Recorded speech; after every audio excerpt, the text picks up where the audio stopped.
Hey everyone, Elizabeth here. The Last Laugh delivers stories that leave you speechless. If you're here for it, hit subscribe and let's go. The baby shower invitation arrived on a Saturday morning, nestled between credit card offers and grocery store coupons. Pale pink cardstock with silver lettering announced, "A celebration of life, for my sister Rebecca's first child." At the bottom, in italics that somehow felt pointed, "Positive energy only. Let's keep this day perfect." I stared at that last line for a long time.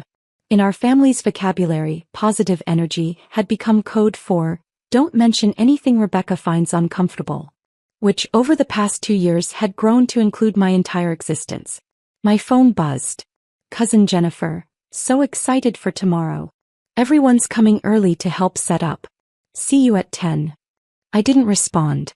There was no point explaining that helping set up would require me to stand for extended periods, lift boxes, arrange chairs, and do all the things that had become impossible since the accident.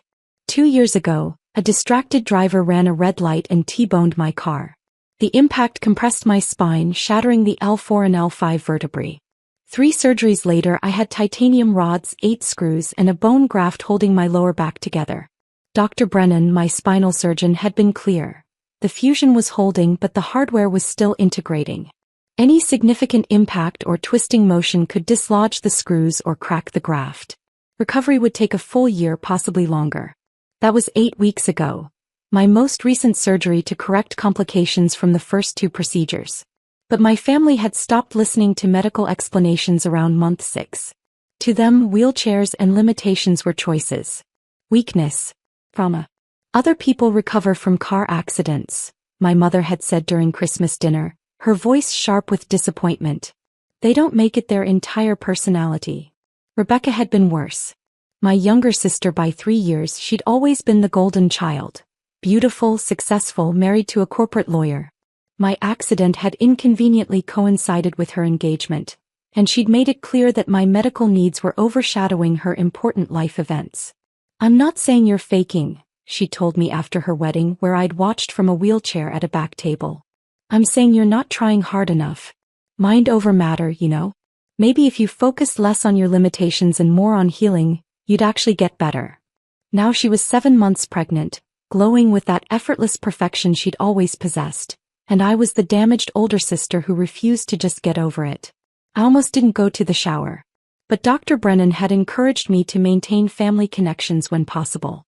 "Isolation makes recovery harder," he'd said during my last appointment.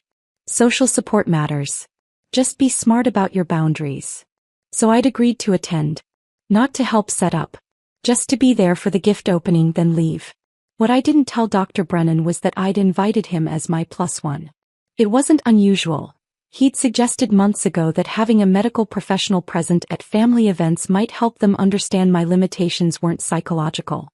He'd attended Thanksgiving as my guest, though my family had assumed he was a date and whispered about how I was trying to trap a doctor.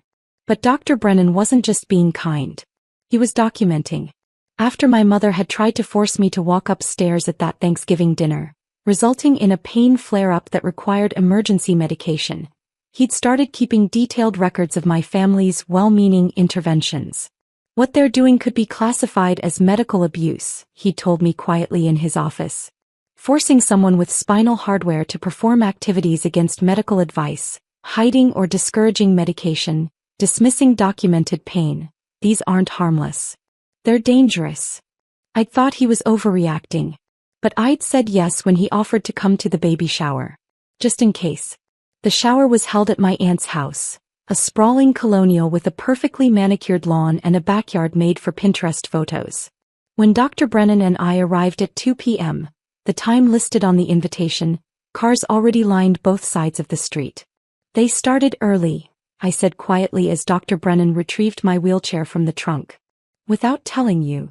It wasn't a question. Inside, the house was transformed into a pastel wonderland. Pink and white balloons clustered in every corner. A dessert table showcased a 3-tier cake decorated with tiny edible booties. A gift table overflowed with elaborately wrapped boxes. And everywhere, standing, moving, laughing, were my relatives. Cousins arranging flowers. Aunts setting out champagne flutes. My mother directing traffic with the authority of a general commanding troops. Not one of them was sitting. Rebecca stood in the center of it all, radiant in a cream maternity dress, accepting compliments and touching her belly with practiced grace. She looked like a lifestyle blogger's fever dream. She saw me in the doorway and her smile flickered. "Emma, you made it." Her voice was bright, but her eyes traveled to the wheelchair with unmistakable irritation. "Oh, you brought that?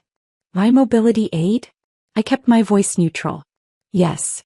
It's just such a small space with so many people." She glanced at my mother, who was approaching with champagne glasses. "Mom, maybe Emma should stay in the living room where there's more room for her chair." Translation: hide in a corner where we don't have to see you. "Actually," Dr. Brennan said pleasantly, stepping forward, "Emma will need clear pathways to the bathroom and exits. It's a basic accessibility requirement." Rebecca's gaze slid to him, finally registering his presence. "And you are?" "Dr. Michael Brennan, orthopedic spine surgeon. Emma's physician." The temperature in the room dropped 10 degrees. "Her physician?" My mother's champagne glass paused halfway to her lips. "You brought your doctor to a baby shower?" "I invited him," I said evenly, "as my guest." Rebecca's face flushed. "This is supposed to be a celebration, Emma, not a medical consultation." "I'm here as a friend," Dr. Brennan said smoothly, "though I am always monitoring Emma's condition. Her spinal fusion is still in critical healing phase." "Of course it is," Rebecca muttered, just loud enough to hear.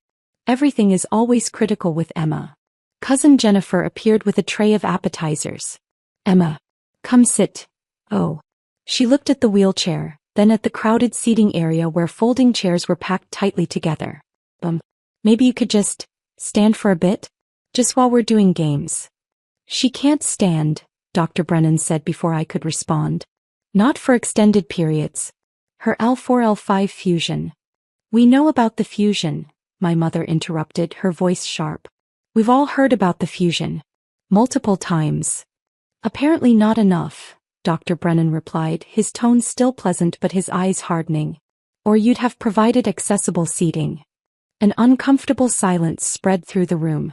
Aunts exchanged glances. Cousins suddenly found their phones fascinating. Rebecca's hand tightened on her champagne flute. "This is my baby shower. Could we please not make it about Emma's situation?" "Her situation," Dr. Brennan repeated slowly. "You mean her medical disability resulting from a severe spinal injury?" "I mean her constant need for attention," Rebecca snapped, the careful facade cracking. "Everything has to revolve around her limitations. Her needs. Her pain. Do you know she missed half my wedding because she claimed the chair was too uncomfortable?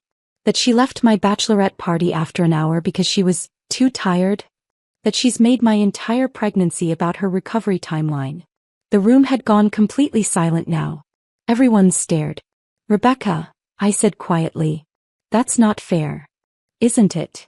She turned to face me fully, one hand on her hip, the other cradling her belly, a perfect picture of righteous maternal fury. "You've been in that chair for 2 years, Emma.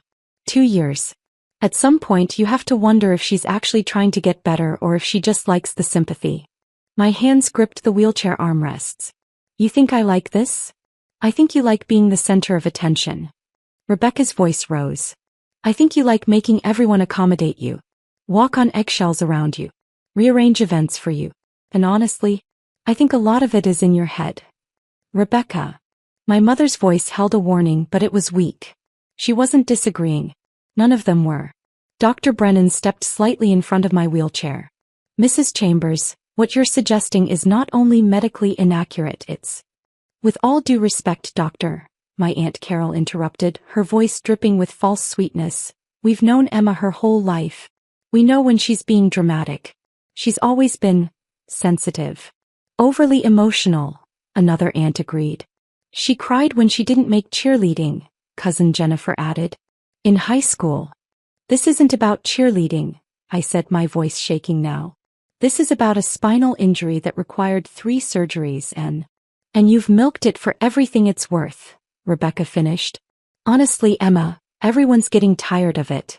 The wheelchair, the pain medication, the constant doctor appointments. Life goes on. The rest of us have to work, have families, handle our problems without making them everyone else's problem. She gestured around the room. Look at this. I'm 7 months pregnant, I work full-time, I'm planning a nursery, and I still managed to organize this entire shower. But you can't even stand up for a few hours? You can't even help your own sister celebrate without bringing your doctor as some kind of chaperone. He's here because you can't function without someone validating your victim status. Rebecca's voice had gone cold. That's what this is really about, isn't it? You need witnesses to your suffering. You need someone to tell everyone how hard your life is. Dr. Brennan's jaw was clenched so tight I could see the muscle jumping. Mrs. Chambers, I strongly suggest you stop talking. Why? Rebecca challenged. Because I'm telling the truth everyone's too polite to say? I love you. But this needs to stop. You need to stop. Stop what? I whispered. Stop being disabled. Stop acting like you are. Rebecca set down her champagne glass with decisive force. You know what? I'm going to prove it. Right now. Rebecca, don't. My mother started, but she didn't sound concerned. He sounded curious. Rebecca walked toward me with determined steps. The crowd parted. Dr. Brennan moved to block her, but she pushed past him. You want everyone to believe you can't walk? Rebecca's hand closed around my arm. Fine. Let's see. Don't touch me, I said, panic rising in my chest. Rebecca, seriously, don't. Stand up, Emma. He pulled hard. Come on. Stand up and prove you actually need this chair. Mrs. Chambers, stop immediately. Dr. Brennan grabbed for Rebecca's arm, but she yanked harder, her face flushed with determination. Just stand up. She hauled me upward with surprising strength, one hand on my arm, the other gripping the back of my dress. The pain was instantaneous and catastrophic. My spinal fusion, still healing, still fragile, held together by titanium and hope, was suddenly bearing weight it couldn't support. The vertebrae shifted. The hardware pulled. Something in my lower back felt like it tore. I screamed. Not a gasp. Not a cry. A full-throated, animalistic scream of agony that echoed off the walls and silenced every voice in the room. My legs buckled immediately, not because I was being dramatic but because the nerve signals simply stopped transmitting. I collapsed forward, would have hit the hardwood floor face first if Dr. Brennan hadn't caught me. Call 911, he shouted, lowering me carefully while supporting my spine. Do not move her. Rebecca stumbled backward, her face white, her hands still extended where she'd been gripping me. I didn't, she's faking, she has to be. Dr. Brennan didn't look at her. He was too busy carefully palpating my spine, his face grim. Emma, on a scale of 1 to 10 pain level? 15, I gasped. Tears streamed down my face. I can't feel my left leg. Hey. Okay. His voice was calm, clinical, but his hands were shaking slightly as he pulled out his phone. Don't move. At all. What's happening? My mother demanded. Emma, stop being dramatic. She's not being dramatic.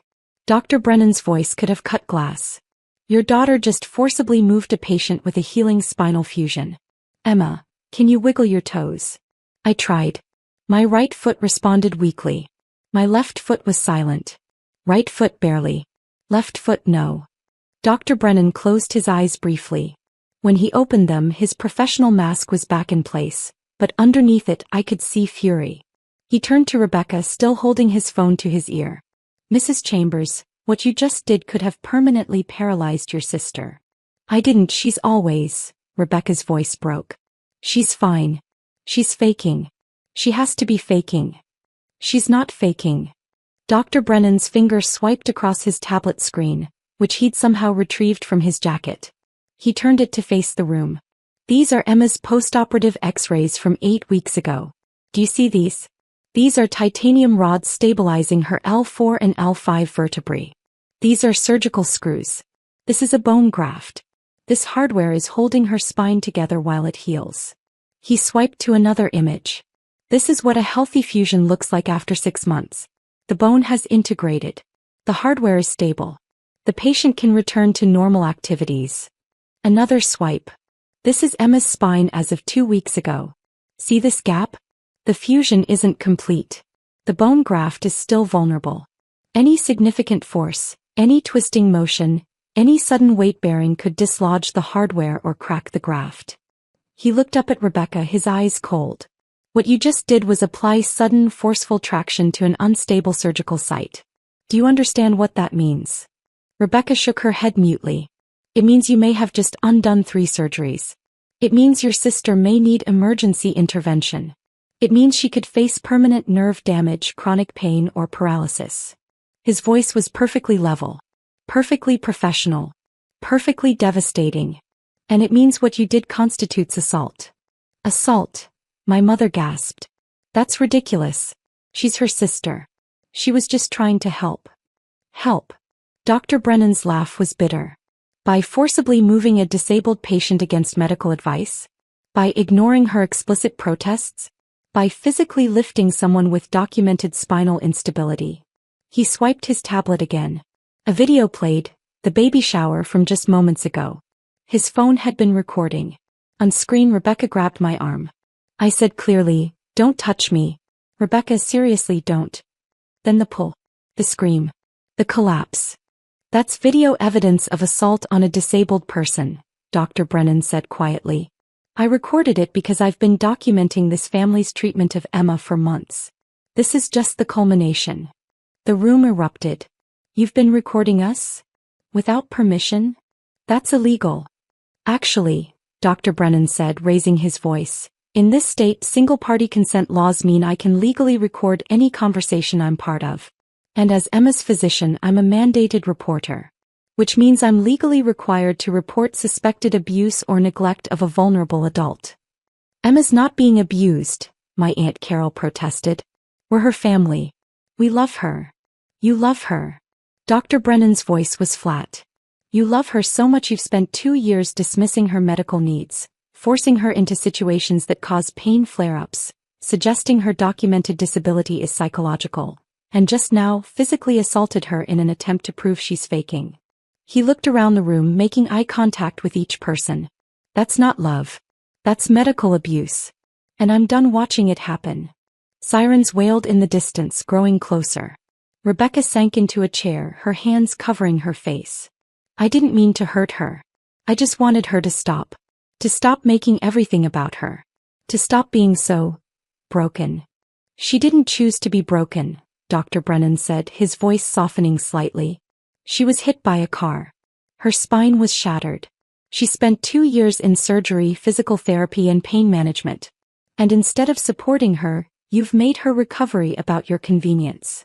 The paramedics arrived in a flurry of professional efficiency.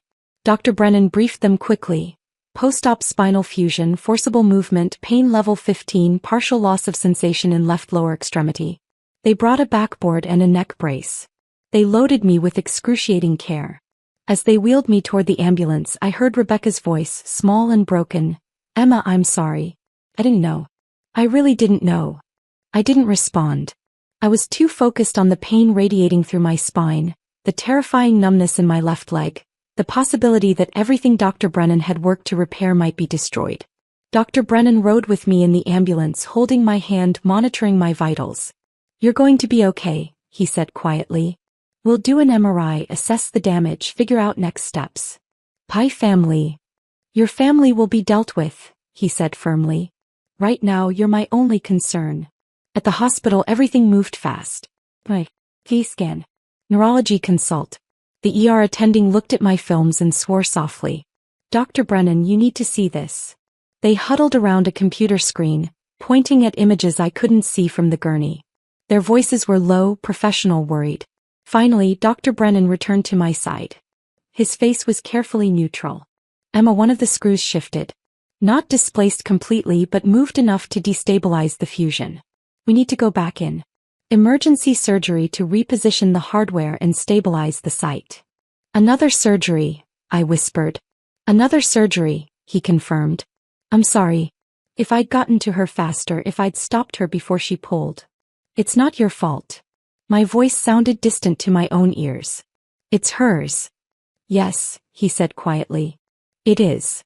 The surgery took 6 hours. They repositioned the screw, added an additional stabilization rod, and extended the fusion to include L3 for extra support. When I woke up in recovery, my mother was in the waiting room. Not to see me. To talk to Dr. Brennan. I heard her through the thin curtain, her voice tight with anxiety.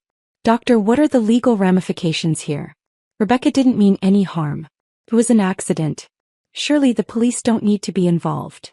Mrs. Harrison, Dr. Brennan said, his voice colder than I'd ever heard it. Your daughter Rebecca physically assaulted a disabled person on video. She ignored explicit verbal refusal. She caused severe injury requiring emergency surgery. The police are already involved because I filed a report. As I'm legally required to do. But she's pregnant, my mother pleaded. The stress of legal action could harm the baby. Emma's stress from being assaulted by her own sister could have left her paralyzed, Dr. Brennan replied. I'm struggling to find sympathy for Rebecca's situation when she created this entire crisis through willful disregard for medical fact. We didn't know it was that serious. Because you didn't listen. His voice cracked slightly. I've spent months trying to educate your family about Emma's condition. I've explained the hardware, the healing timeline, the fragility of the fusion. I attended your family events specifically to provide medical context. And you dismissed every word. Pause. Then, did you know Emma tried to skip her pain medication 3 times in the past 6 months because your family made her feel guilty for taking it? Did you know she pushed herself beyond her limits repeatedly because you called her lazy? Did you know she cried in my office after Thanksgiving because you called her a burden? Silence. That's what I thought, Dr. Brennan said quietly. You didn't know because you didn't want to know. Because Emma's disability was inconvenient for you. And now she's facing a 4th surgery, extended recovery time, and possible permanent nerve damage because your daughter decided to prove a point. What happens now? My mother asked, her voice small. Now Emma recovers. And your family stays away unless she explicitly invites you. Those are my medical orders. If you violate them, I'll pursue a restraining order. You can't keep us from our daughter. I can and will protect my patient from people who have repeatedly caused her harm, even if those people are related to her.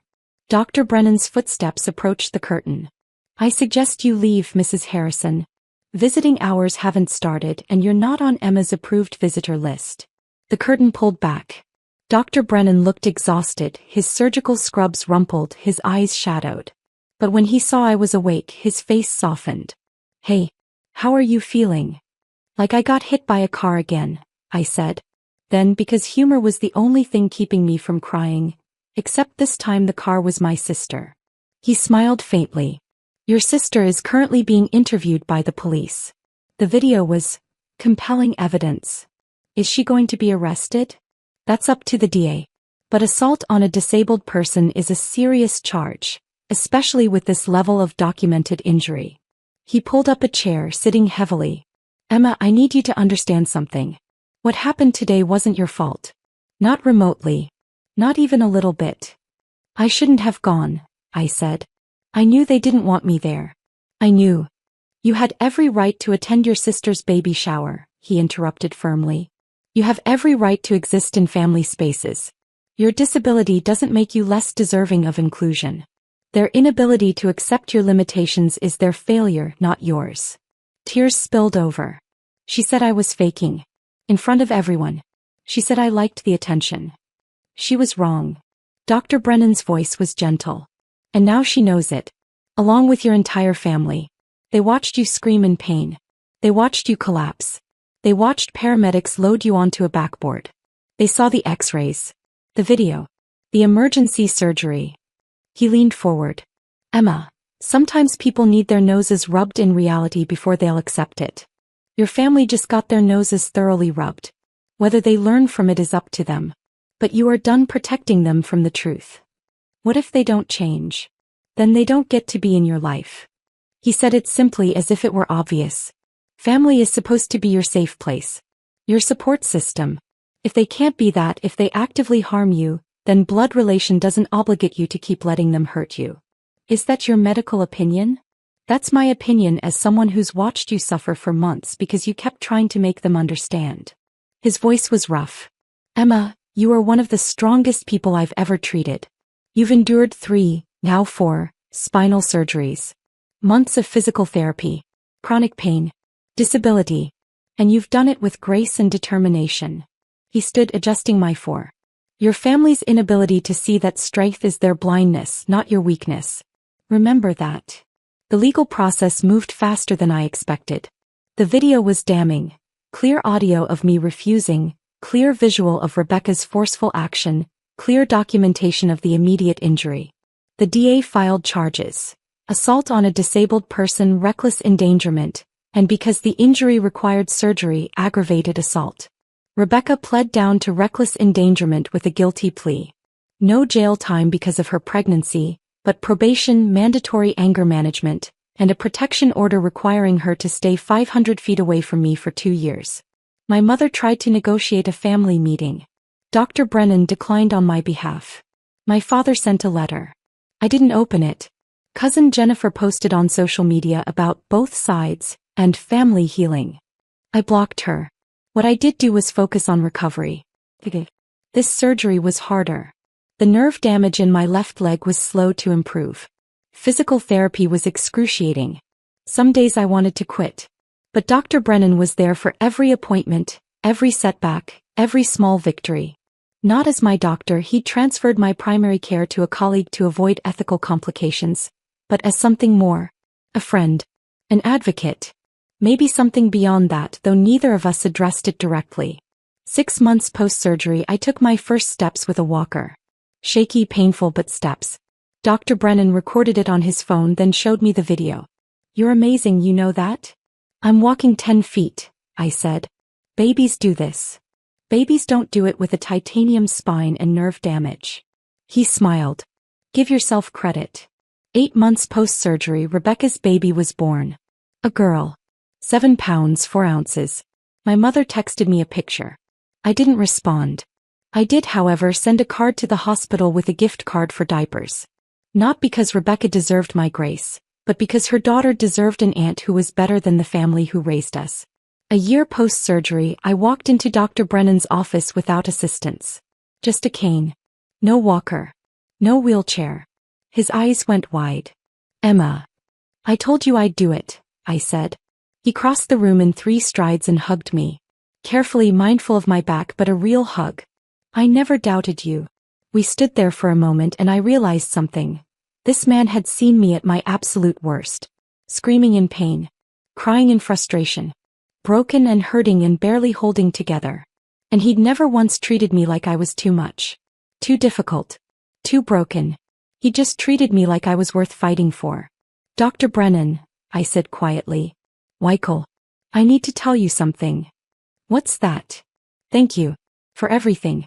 For believing me. For documenting. For being there even when it cost you time and energy and probably caused you headaches with my family. Emma. I'm not finished. I pulled back to look at him. You saved my life. Not just at the baby shower. Every day. By refusing to let me disappear. By insisting I deserved better. By making me believe I was worth fighting for. His hand came up to cup my face, his thumb brushing away a tear I hadn't realized had fallen. You were always worth fighting for. I just helped you see it. Is this appropriate? I asked. Patient-doctor boundaries? You're not my patient anymore, he said softly. Haven't been for months. I transferred your care specifically so I could do this without ethical complications. Do what? He kissed me. Perfect. When we broke apart, I was smiling through tears. So what now? Now you keep healing. Keep getting stronger. Keep proving everyone wrong who said you couldn't. He grinned. And maybe let me take you to dinner. Somewhere wheelchair accessible with comfortable seating where we can leave whenever you need to. That sounds perfect. 18 months post-surgery, I received an email from Rebecca. Subject line, I'm sorry. I didn't read it for 3 days. When I finally opened it, the message was long, detailed, and painful to read. She'd been in therapy, working through her need to be the center of attention, her inability to share spotlight, her deep-seated resentment of anything that challenged her perfect life narrative. She took full responsibility, admitted the assault, acknowledged the harm, didn't ask for forgiveness, just wanted me to know she understood what she'd done. At the end, I'm teaching my daughter about disability awareness, making sure she grows up understanding that different bodies have different needs. That accommodations aren't special treatment. They're basic human dignity. I can't undo what I did to you, but I can make sure the next generation is better. I showed the email to Michael over dinner. How do you feel? He asked. I don't know, I admitted. Part of me wants to respond. Part of me thinks she doesn't deserve my energy. Both can be true. He reached across the table, taking my hand. You don't owe her forgiveness. But if you want to respond, that's valid too. There's no wrong answer here. I thought about it for a week. Finally, I sent back a single line. Thank you for this. I'm not ready to reconnect, but I appreciate you taking responsibility. I hope therapy continues to help. She responded with just, I understand.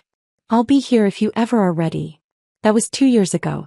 We haven't spoken since. Maybe someday we will. Maybe we won't. What I do know is this. I'm not broken. I'm not faking.